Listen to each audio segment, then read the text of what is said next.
Boa tarde, tudo bem, Marcelo? Boa tarde, boa tarde. Você está onde nesse momento? Você está no Recife? Não, não estou no Recife, estou fora do Recife. Está fora do Recife? Fazer um trabalho fora de Recife. Isso. Tudo bom? Tudo bem. Você me ouve bem? Está me vendo Estou bem ouvindo bem. também? Estou ouvindo bem. Como eu tinha dito no começo, você é um premiado diretor e roteirista, né? Ah, obrigado. Surgiu aqui em Pernambuco, começou como cineclubista, né? Tinha o Cineclube Jurando Vingar aqui no Recife. Você estudou na Inglaterra, na Universidade de Bristol também, antes de, Exato. de seguir a sua carreira como realizador, né? Começou com curtas-metragens, teve o Clã, que faz um painel sobre a infância de Clarice Lispector. Antes disso, Maracatu Maracatus. E um dos grandes sucessos da sua carreira é o Cinema Aspirinas e Urubus, né, que é um orgulho para todos nós que somos pernambucanos. Ah, obrigado. Mas vamos começar falando do seu último trabalho, que é Estou Me Guardando para Quando o Carnaval Chegar. É um documentário que já está disponível nas plataformas de streaming, como a Netflix. Foi um filme também que fez muito sucesso entre o público, né? Quem gosta de cinema, quem acompanha cinema, eu tive o privilégio de assistir ao filme no São Luís. E, antes de tudo, eu queria saber como é que surgiu a ideia para esse projeto. É um projeto que tem até a sua narração, né? Sua participação em vários Pois aspectos, é, como rapaz. Pois é. documentarista, Eu, como eu narrador. decidi, eu decidi colocar essa minha voz rouca no filme, né? Achei necessário, mas é uma longa história. Vou tentar resumir, mas vamos lá. A minha família é do Agreste, né? Meu pai nasceu no Agreste, minha mãe nasceu no Agreste. Eu tenho muitas memórias de muitas épocas que eu passei lá no Agreste com eles, né? Fazia viagens com meu pai pelo Agreste, né? A minha família tem origem do Agreste, então culturalmente eu sou do Agreste, né? Então existe essa minha memória afetiva muito ligada ao Agreste. Um dia eu estava passando por Toritama, estava viajando a trabalho, fazia muito tempo que eu não passava por lá, e eu vi aqueles outdoors imensos no meio da estrada, né? Toritama é uma região muito seca. Não era na época que eu era criança, mas com essa mudança de climática no mundo, né? O Agreste ele ficou muito seco, né? E aí toda essa produção agrícola que tinha lá, e pecuária foi perdendo a força, né? Então, no meio daquela secura toda, você começa a ver aqueles outdoors com aqueles modelos naquelas praias paradisíacas, todas vestindo jeans, fazendo publicidade de jeans, e era um após o outro, um após o outro. Era uma imagem muito impressionante. E aí eu estava viajando com as pessoas que me contaram que Toritama virou a capital, né, nacional do jeans, aquela pequena cidade rural que eu conheci na infância se transformou numa cidade industrial, e que algumas pessoas, quando chegava o carnaval, vendiam o que tinham, o que não tinham, para brincar o carnaval no Recife. E aquilo me impressionou muito, porque eu falei, nossa, o que é que acontece com essas pessoas que elas fazem isso? É um ato de desespero, é um ato é contra o capitalismo, algo político, um ato político contra a ideia, né, de acumulação de bens do capitalismo. Sobre outra razão que eu nem imagino. E eu gosto de fazer filmes sobre coisas que eu desconheço a razão e quero aprender junto com as pessoas que assistem meus filmes. E aí eu fui para Toritama, comecei a conversar com as pessoas, preparei um projeto para o extinto Ministério da Cultura, editais de fomento a documentários que existiam e foram também extintos, né? Infelizmente. E aí ganhei o prêmio e aí passei um ano e meio em Toritama, conhecendo aquelas pessoas que vocês viram no documentário, você viu, construindo uma confiança com elas e pouco a pouco entendendo, tentando assimilar e deixando o documentário cada dia mais poroso. Eu não queria fazer um documentário sobre os trabalhadores de Toritama, eu queria fazer um documentário com os trabalhadores de Toritama e para os trabalhadores de Toritama. Então, a forma que eu busquei para isso foi construir intimidade, explicar o projeto que eu queria fazer com eles. Construir essa minha intimidade e, a partir daí, eles foram revelando coisas maravilhosas para mim. E o que é interessante, porque assim, eu podia tratar de milhões de temas no documentário. O documentário podia ter diferentes viés. A questão da poluição ambiental em Toritama é uma questão muito grave. O rio, nosso rio Capibaribe, que passa em Recife, em Toritama, quando ele passa em Toritama, ele fica completamente poluído e às vezes todo azul por conta da coloração dos rios. A questão da poluição urbana é uma questão muito séria. A questão da saúde dos trabalhadores que sofrem muito de estresse é outro elemento muito sério. Mas o que me deteve a atenção é a questão das facções, que são aquelas pequenas fábricas de fundo de quintal, onde as pessoas são donas das suas próprias fábricas e se acham donas do seu próprio tempo, né? Então, foi muito curioso, porque quando eu cheguei em Toritama, no primeiro momento, eu vi as condições de trabalho daquelas pessoas e eu imaginei, nossa, eu acho que na Revolução Industrial na Inglaterra, há 150 anos atrás, eu acho que as condições de trabalho eram essa. Nossa, isso é muito medieval, é muito cruel, as condições de trabalho dessas pessoas. E aí, pouco a pouco, eu fui descobrindo algo que era muito singular. E cinema é sobre singularidade, né? E a singularidade estava no fato que aquelas pessoas, não, elas diziam para mim que elas estavam muito felizes. Elas achavam maravilhoso trabalhar 13, 14, 15 horas por dia, todos os dias, sem folgas, porque elas estavam sendo donas do seu tempo e elas estavam sendo donas do seu negócio. E eles eram autônomos. E olha só que coisa impressionante. Olha, a falácia maior do neoliberalismo, o neoliberalismo selvagem, tinha chegado em Toritama e impregnado as pessoas daquele pensamento, que elas serem autônomas iam dar uma total liberdade. Mas, na verdade, é algo completamente contraditório, porque dá uma liberdade de uma autoexploração. Elas não têm tempo de brincar com as crianças ficam brincando até no meio das máquinas de costura. Elas não têm tempo de ir para um restaurante, de passear num shopping. Toritama não tem área de lazer, né? A cidade, nos anos 80, 70, tinha biblioteca, teatro, 2 bandas de música. O que todas as cidades, na verdade, do interior tinham. E hoje em dia acabou todos esses elementos culturais da cidade. Não existe mais, né? Toritama viveu uma cidade completamente industrial, sem nenhum tipo de lazer. O lazer dos jovens é sair para beber nos bares que existem. Impregnada de igrejas evangélicas, né? Que elas estão lá presentes, né? E com pessoas que entraram nessa falácia.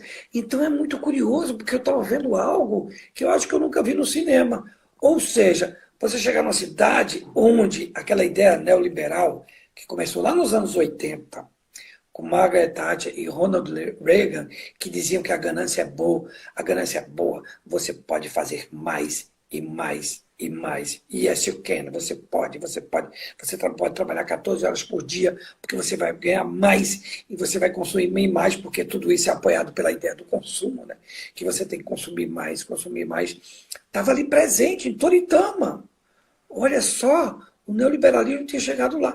E o neoliberalismo de ponta, né? Então, era muito curioso, porque o que para mim representava um passado, até mesmo uma revolução industrial, 150 anos atrás, começou a me parecer o futuro. Olha só, nós trabalhamos cada dia mais com a internet, a gente manda e-mails durante horas do dia, da noite, às vezes tarde da noite você está mandando e-mail, às vezes sábado, domingo você está trabalhando em algo, no computador, você cada dia trabalha mais para cada dia ganhar menos, né? E a sociedade moderna te exige cada dia ganhar mais, porque as suas despesas só aumentam, e às vezes são despesas que você nem entende por que tem elas, né? Então, cara, o que para mim parecia o passado, de repente, eu senti que ali podia estar o futuro, né? Então, Toritama podia ser o futuro nosso, do Brasil, do Oiapoque ao Chuí. Na verdade, Toritama era um microcosmo do Brasil que estava vivendo isso, num momento onde o governo anterior e esse estão acabando com todos os direitos históricos dos trabalhadores, incentivando a ideia do ser autônomo, sem promover nenhuma discussão sobre isso, as consequências disso. A presença do Estado na vida do ser autônomo é cada vez menor, né? Eles cada vez pagam menos tributos aos Estados e não tem seguridade social, não tem nada. Então a gente vê num momento como esse, como a pandemia, eu acho que é por isso que esse filme está promovendo tanto debates em universidades, em escolas. Todo dia eu sou convidado para discutir ele na Netflix, todo dia alguém me escreve sobre o filme.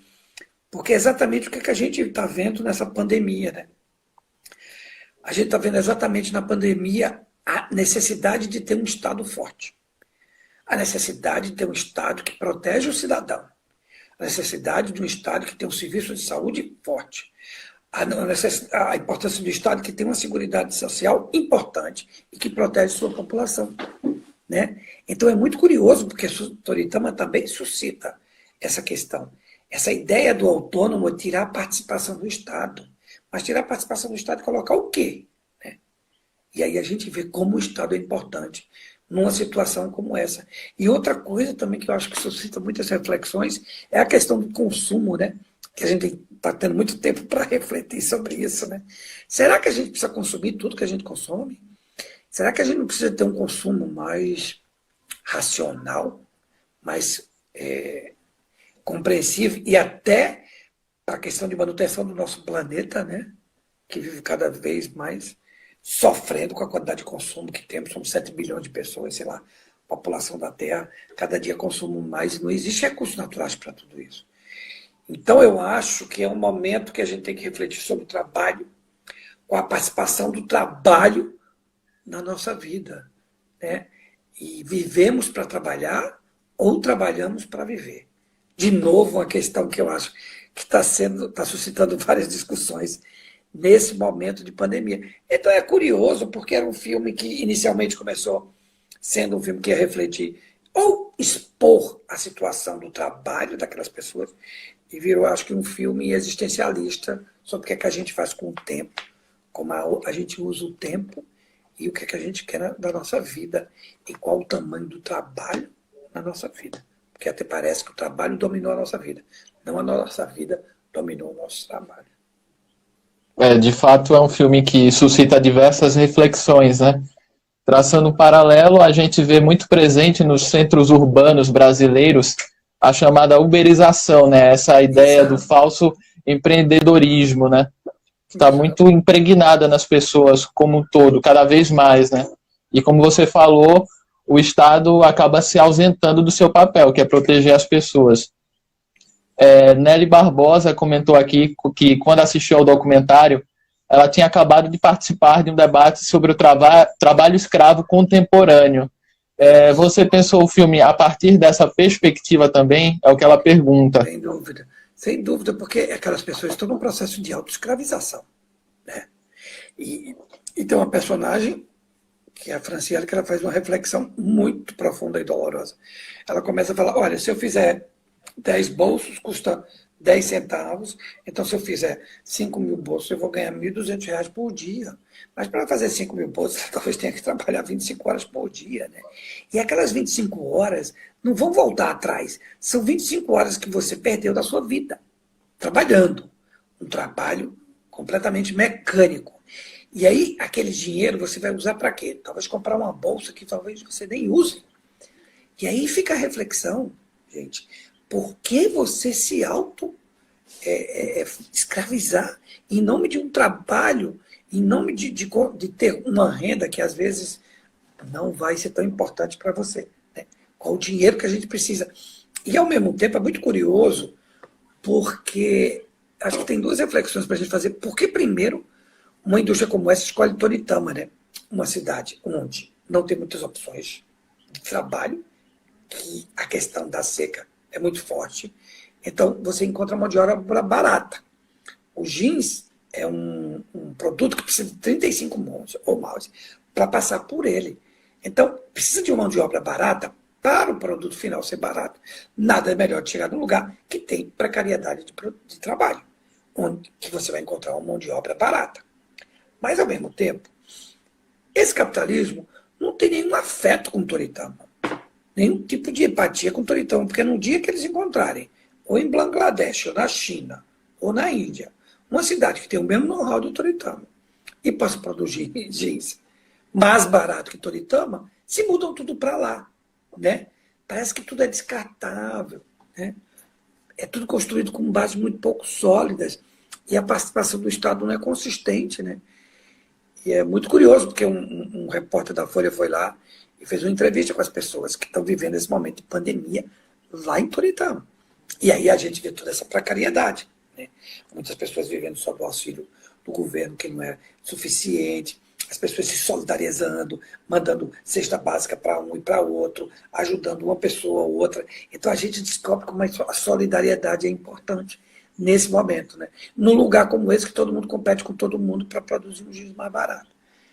Então é muito curioso como eu espero que essas mudanças, né, de perspectiva que as pessoas estão tendo durante essa pandemia aconteça de uma forma mais duradoura, né? As pessoas pensem muito em solidarizar o outro, pensem muito no seu tempo, que tempo elas podem dispor para o trabalho, que tempo elas podem dispor para a vida delas, né? E não é à toa também que durante a pandemia está se falando tanto nesse documentário. Eu vi que Isabel Zua está acompanhando a nossa live, mandar um abraço. Ela Manda que um foi beijo para dirigida vocês. lá no filme Joaquim, Isso. filme lançado em 2017 no Festival de Berlim, que você competiu. Ele traz uma perspectiva um tanto diferente, né, sobre esse personagem histórico que é o Tiradentes. E ela fazia no filme a Preta, que era o par do Tiradentes, né? Então eu queria saber de você o que é que te motivou a contar essa história, a levar para a tela grande, né, essa perspectiva diferente, com o uso muito presente da câmera na mão, né? É curioso, você falou do Joaquim, e antes de você ter falado do Estou Me Guardando, né? E o Joaquim, do Joaquim para o Estou Me Guardando, talvez tenha 300 anos de distância, né? Históricas, né?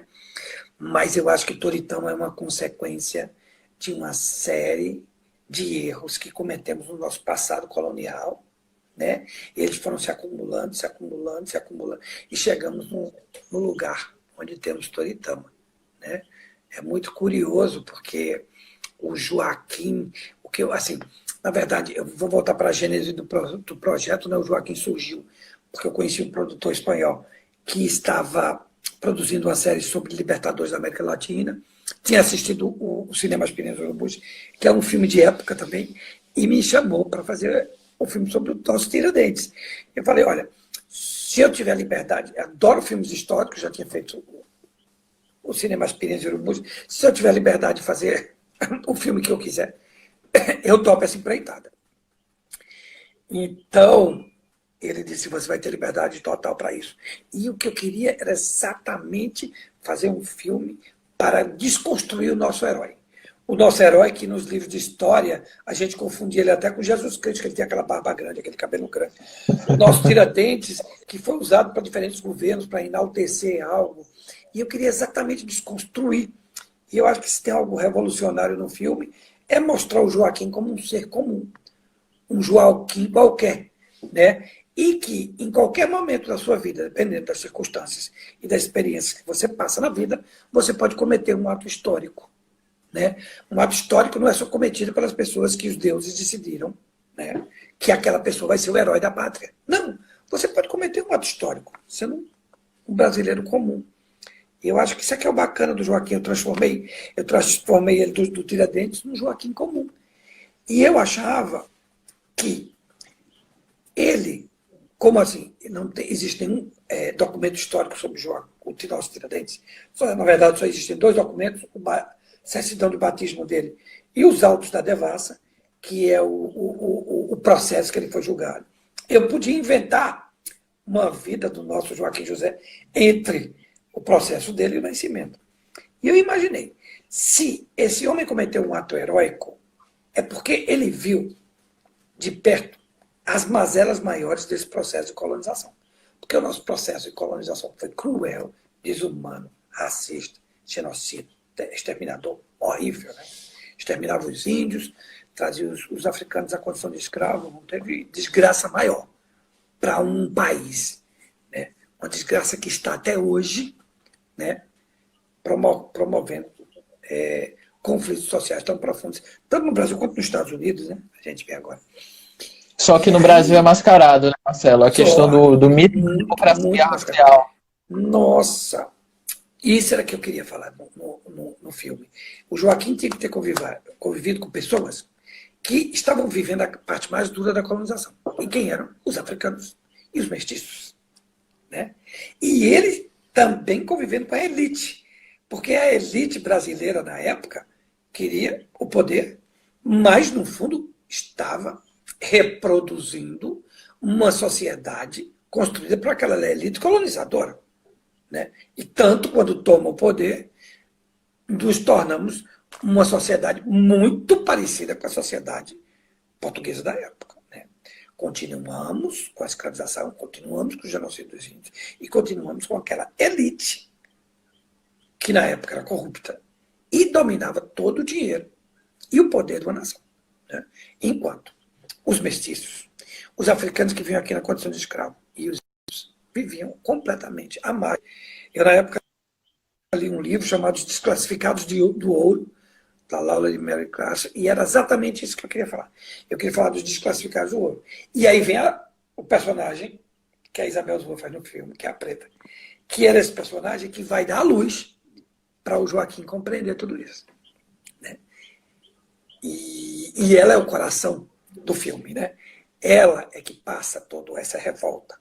Porque eu imaginei também que se existia um lugar realmente revolucionário, naquele momento era o Quilombo. Porque ali estava a revolução. Eram pessoas que queriam a liberdade. Acima de tudo, queriam lutar por aquilo.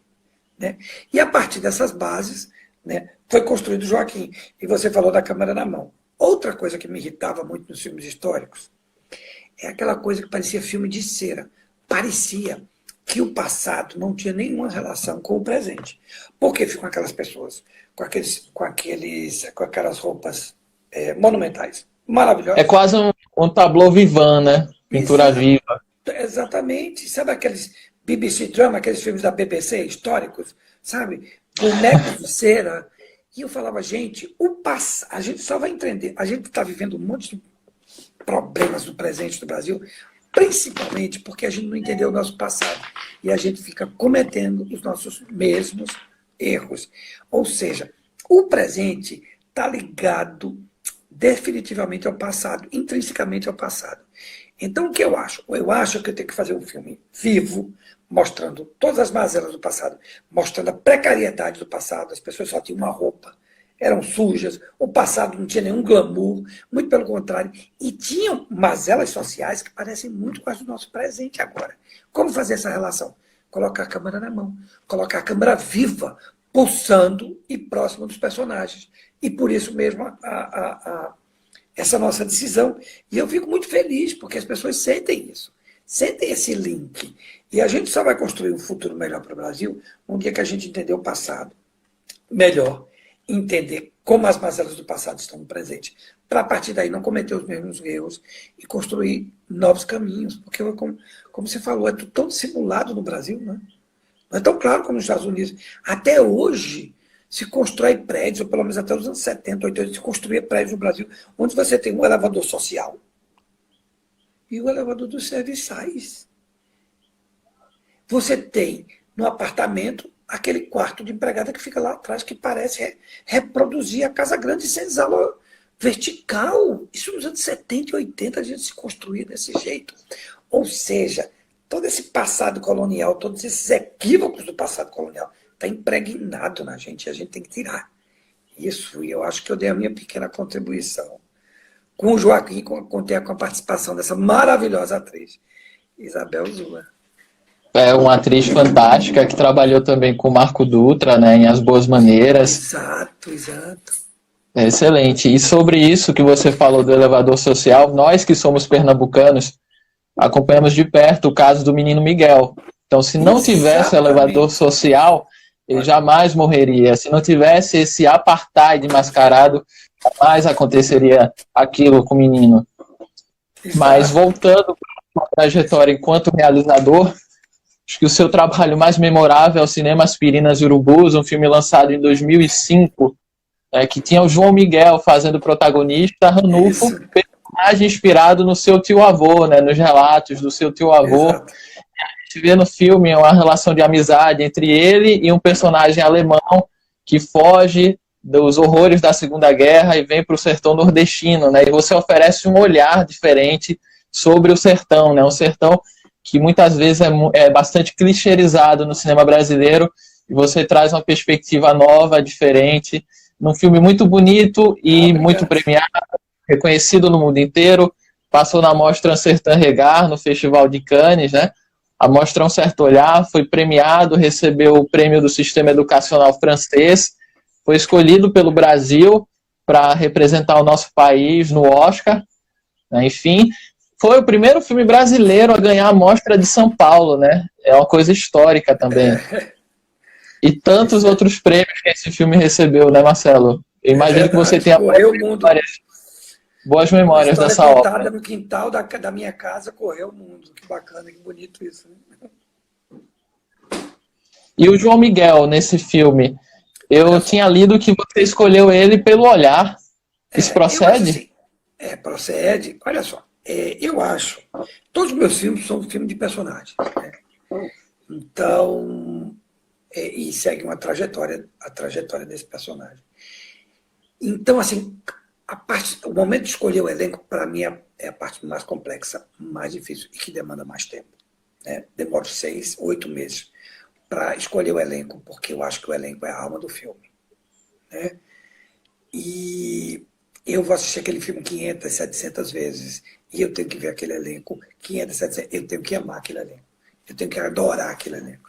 Então, eu faço muitos e muitos testes, muitos testes, até concluir que elenco eu quero. No Aspirinas, eu fiz quase 200 testes.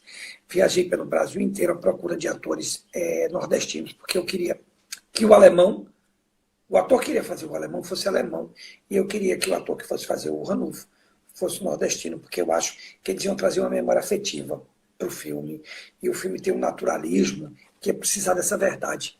Né? Então, por isso que eu viajei o Brasil todo e fui fazendo teste com atores nordestinos que viviam no Nordeste, Recife e tudo. E aí, quando cheguei em São Paulo, conheci o João Miguel, fui assistir a peça dele, O Bispo do Rosário, que estava em cartaz. Convidei ele para fazer o teste. Fizemos o teste.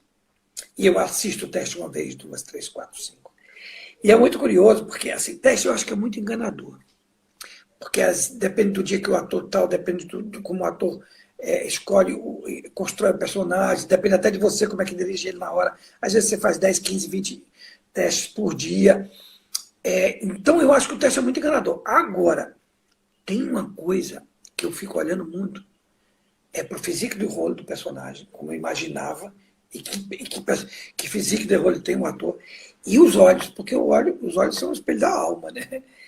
E aí, eu me lembro muito que eu liguei para o João Miguel e falei, João, como vai? Tudo bom? Tudo bem. Fez tudo bom, Marcelo. Por que você está me ligando? Eu estou ligando para dizer que você vai ser o ator que vai fazer o Aspirinas. Ele ficou um pouco atônito assim, falou, mas como você está me escolhendo? O meu teste não foi bom. Eu falei, não foi bom, mas eu preciso desses dois olhos. Porque esses dois olhos foram os dois olhos que eu imaginei para o Ranulfo. E ele entendeu isso bem. Os olhos do João Miguel falam muito no filme.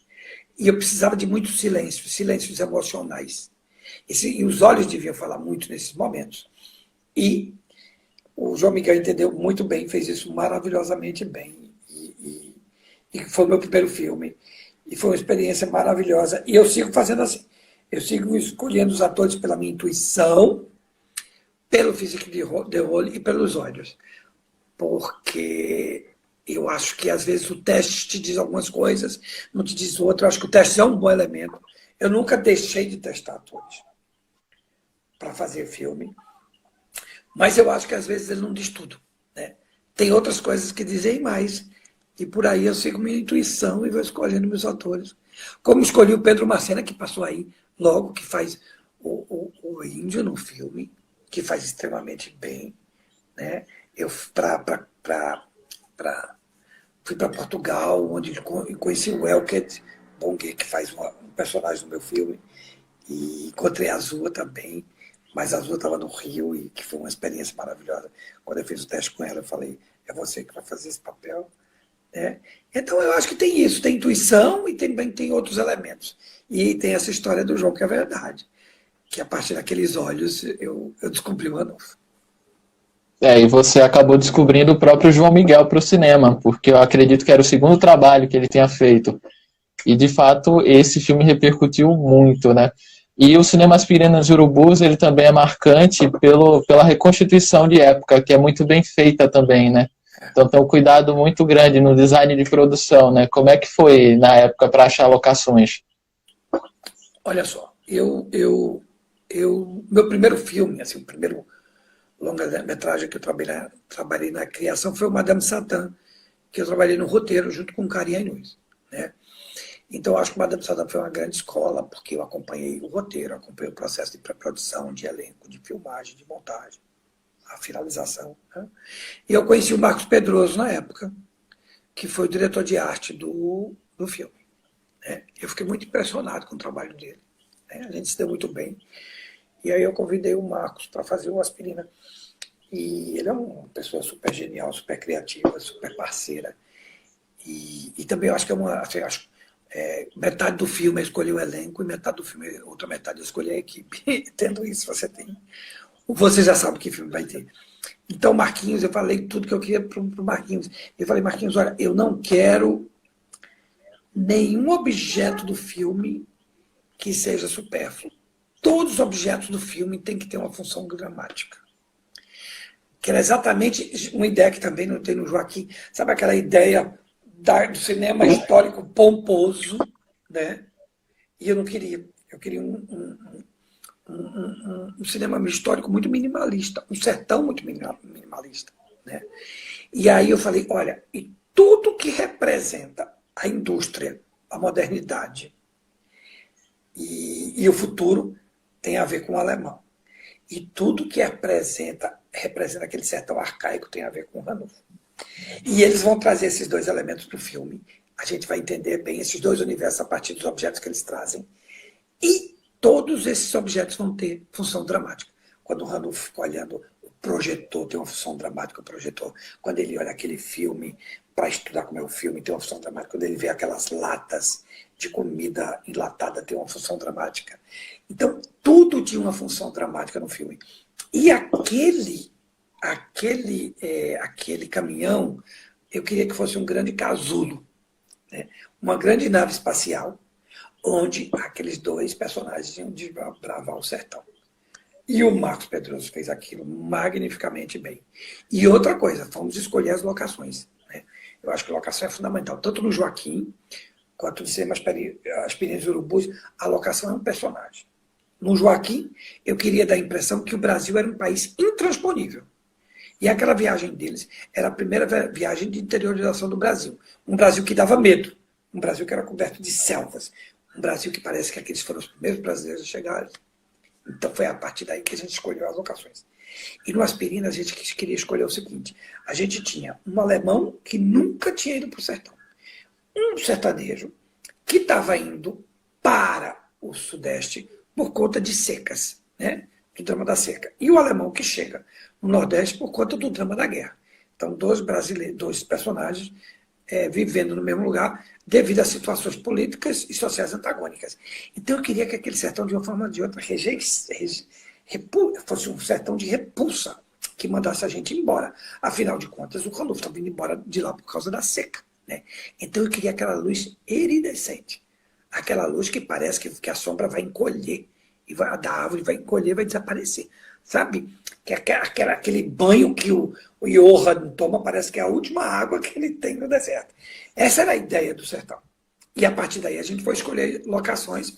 A gente foi para a região do sertão do Cariri, na Paraíba, que é uma região extremamente seca, né? E escolhemos aquelas locações que às vezes parecem um jardim japonês seco. E eu fiquei muito feliz em um fato. O Peter Kettner, que faz o personagem do Johann, ele nunca tinha ido para o sertão. Então a gente ensaiou um mês em Recife e estava na hora de ir para o sertão. Para ensaiar lá no sertão, nas locações, porque eu gosto muito de fazer isso. Ensaiar nas locações para os personagens sentirem o espaço, né, cênico. E quando a gente chegou lá no sertão, antes de chegar lá no sertão, eu dei um caderno para o Peter e falei, Peter, eu quero que você anote todas as suas impressões sobre o sertão. Porque essas impressões vão ser a mesma impressão que você vai emprestar para o Johann. E o Johann, quando olhar para aquela imagem, ele vai estar pensando naquilo que você escreveu aqui. né? E foi muito bonito, ele escreveu coisas bonitas, mas a primeira coisa que ele escreveu foi: o sertão parece a Alemanha no período de inverno. Todas as árvores estão secas, não existe verde. A única diferença é a temperatura, porque no sertão é mais 40, na Alemanha é menos 40. Mas parece a Alemanha no inverno. E eu falei: nossa, Peter, isso é maravilhoso. Será que a gente coloca esse texto na voz do Johann? Ou não? Ou a gente deixa isso para o espectador sentir? E isso tem a ver lá com o meu cineclube que você falou no início. Os filmes que eu mais gostava eram filmes que, de uma forma ou de outra, instigam a imaginação e a memória de quem está assistindo. Porque esses filmes é que ficam para a gente para sempre. Com a gente para sempre. E eu quero que meus filhos fiquem com as pessoas. Elas levem para casa e fiquem com eles. Como eu ficava com os filmes que eu assistia lá no meu cineclube. E eu falei para o Peter: não, não vamos fazer isso não. Não vamos deixar ele dizer isso. Vamos começar o filme com aquela cena daquele sertão que chega naquele olho azul do alemão e ele vai olhando aquilo, aquela seca, aquela seca, aquela seca.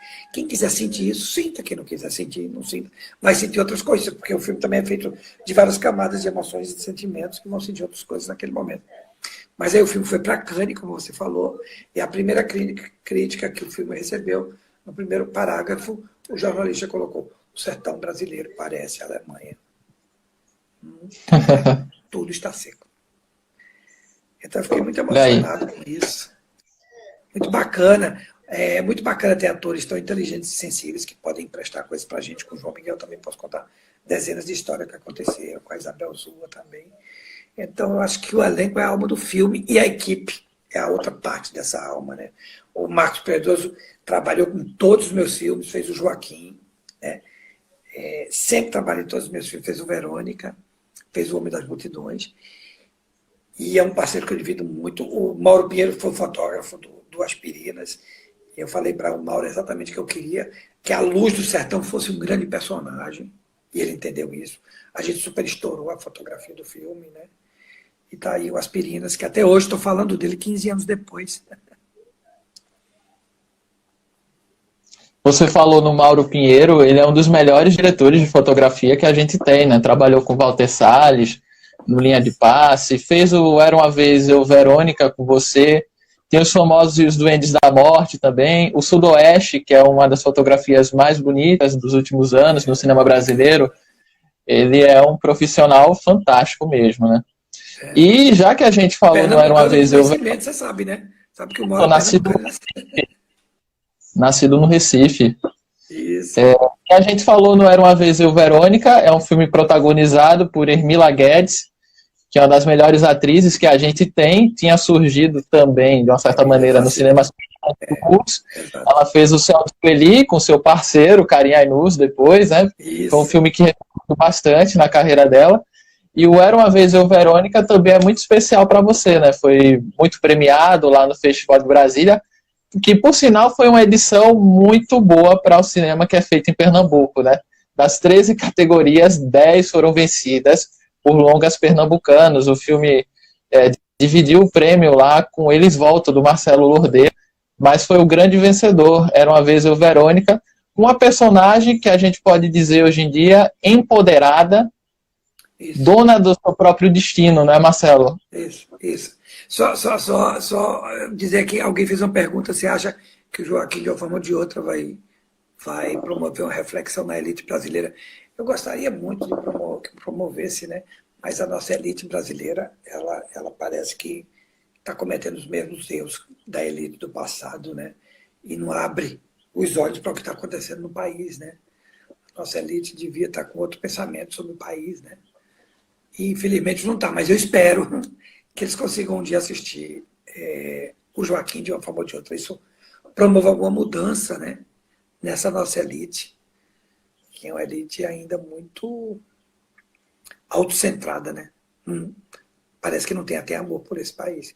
Mas, enfim, vamos lá para o Verônica. Né? Eu sempre quis fazer um filme no Recife, né? Cidade que eu nasci e cresci.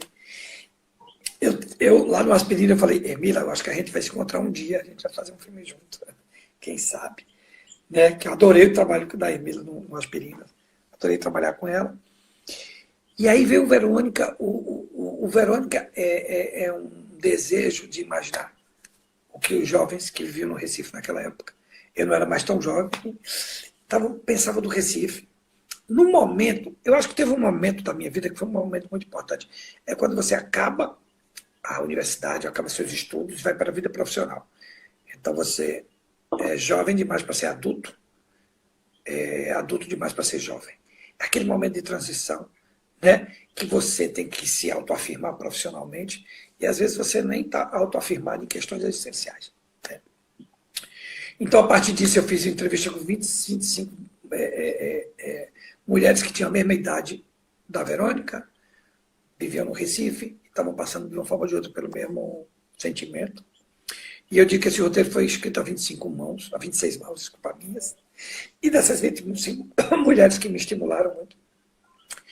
E elas traziam essa ideia, a ideia do empoderamento, né?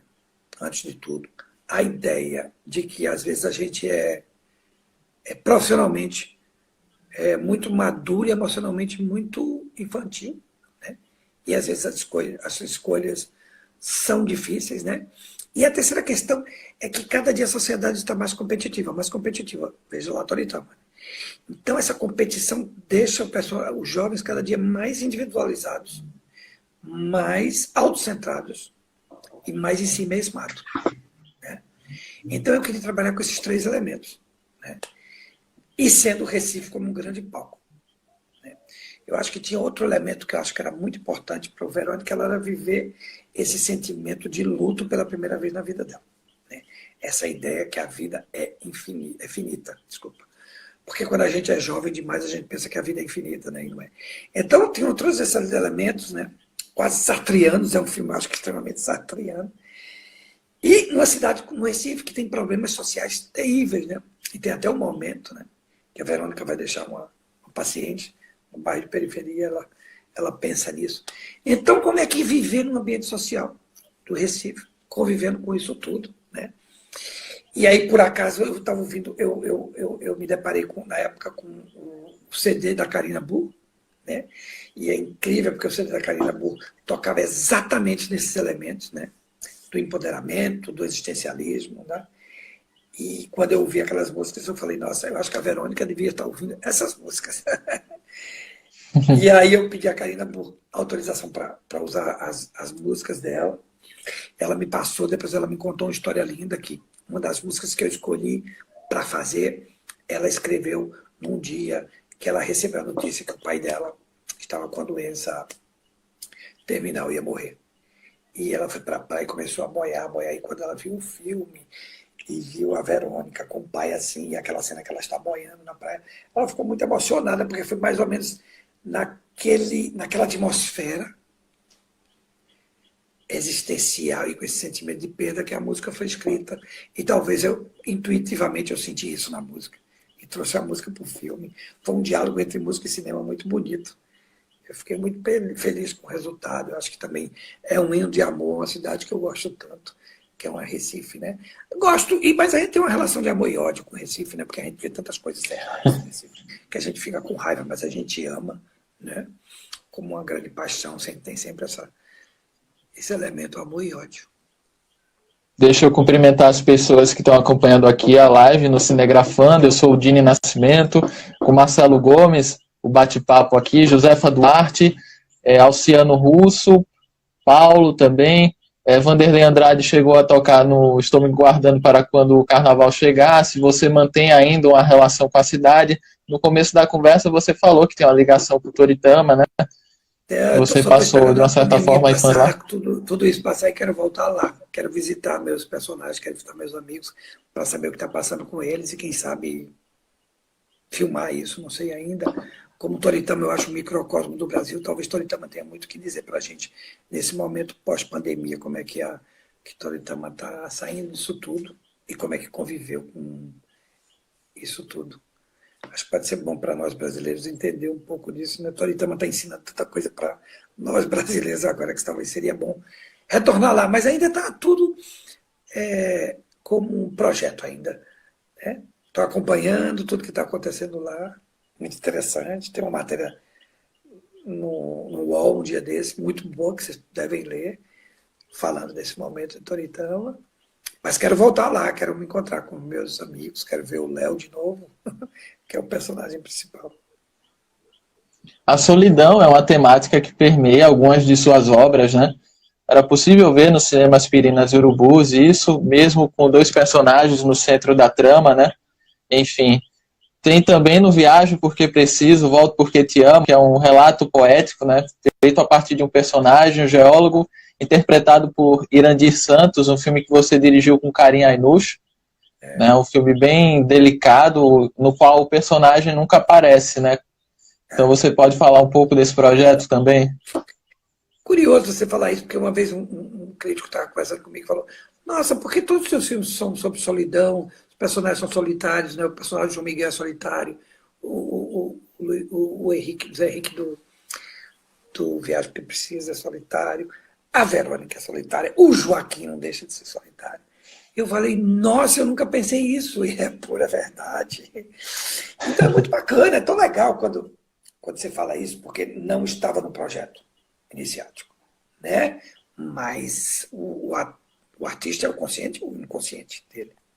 Está jorrando ali, nas emoções. Né? E eu acho que eu tenho uma relação com a solidão muito, muito forte. Né? Eu fui fazer cinema na Inglaterra, senti a solidão de perto, porque a gente vivia uma vida muito gregária no Recife, né? Vê todo mundo, toda amiga mudando. E na Inglaterra isso mudava. Então foi o primeiro momento de profunda solidão que eu senti, e senti que era muito importante a solidão, em alguns momentos, mas em outros momentos era muito doloroso. Né? E talvez é isso que eu sinto sobre a solidão. Esses dois sentimentos, né? Que às vezes é necessário e às vezes é extremamente doloroso. Tão doloroso que eu fui procurar alguém para trabalhar junto comigo no segundo filme, que foi o Karim Ainuz, né, fazendo um filme em conjunto para não se sentir tão sozinho. E foi assim também no Homem das Multidões, que é um filme sobre a solidão, né? A solidão contemporânea, e fui fazer junto com o Carl Guimarães, né? Já basta a solidão do filme, né? Então a gente decidiu fazer esse filme juntos. Mas eu acho que é o grande tema dessa nossa humanidade, que é uma humanidade cada dia mais individualista, cada dia mais autocentrada, cada dia mais autossimesmada, e agora vivemos um isolamento social, né? A solidão é um grande mal do século, né? Cada dia existe mais gente, pessoas solitárias, né? E hoje tem a solidão virtual, né? Que é você ficar em casa o dia todo se conectando com milhões de amigos, todos virtualmente, né? A gente está sentindo o desejo do abraço como nunca, né? E eu acho que o Homem das Multidões fala exatamente, parece que foi feito para essa época, né? Que a gente está vivendo, né? Do solitário clássico, que é o Juvenal, o personagem do filme, que caminha pela cidade, né? É aquele flaner do Baudelaire, que caminha pela cidade, mas não consegue se relacionar com ninguém. E a nossa outra personagem, que é feita pela Silvinha Lourenço, que ela vive uma vida, uma solidão virtual. Tem milhões de amigos só pela internet, não consegue conviver com ninguém. Então, é o encontro desses dois tipos de solidão, dois estilos de solidão, uma solidão rodeada de gente e uma solidão rodeada de máquinas. Né? E esse encontro dessas duas solidões, né, e apresenta o Homem das Multidões para isso. E é muito curioso, porque alguém me falou que em pleno isolamento social assistiu o Homem das Multidões, foi muito doloroso. Né? É doloroso, mas eu acho que tem um lado bom também da solidão. Né? Um lado bom da solidão, que é o momento de reflexão, de você conversar com si mesmo, se auto-entender, entender seus silêncios. Né? E eu acho que o filme trata um pouco disso, que o personagem da Silvia Lourenço, que é a Margot, também é assim. Ela tem a sua solidão, mas parte dela é opcional. Ela optou por aquela solidão. Né? Enquanto o nosso Homem das Multidões, não. Ele é aquele solitário clássico. Então, essa junção desses dois personagens, surgiu o Homem das Multidões, que é um filme solitário, né? Silencioso, com planos longos, onde a câmera não tem muita preocupação de vasculhar ele. E, de novo, construímos uma Belo Horizonte cheias de pessoas, né? Sempre a gente queria que fosse uma muita gente, mas usando uma janela de cinema muito pequena, uma janela quadrada, que desse essa sensação de claustrofobia. Agora, eu falo assim, de que usamos no Joaquim uma câmera na mão por conta disso.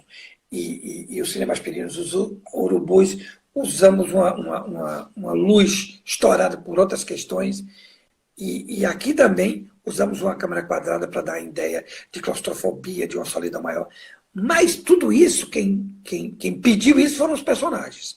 Como o meu cinema é um cinema de personagens, eles é que dizem, a partir dos sentimentos deles, como é que eu vou filmar eles. Sempre vai ser assim. Eles é que dizem como vai ser a arte, como é que vai ser a música, porque eu escolhi a Karina Bu, não foi eu que escolhi, foi a Verônica que pediu para ouvir. Né? Eu viajo que é preciso, volto porque te amo.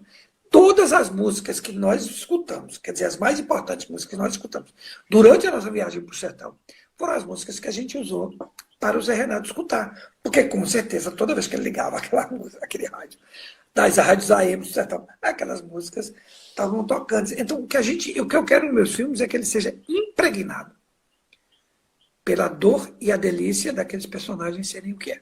Como já disse o Caetano, né? Cada um sabe a dor e a delícia de ser o que é. Então é isso que me faz construir a arte, a música, o som, a fotografia e tudo que você vê no meu filme.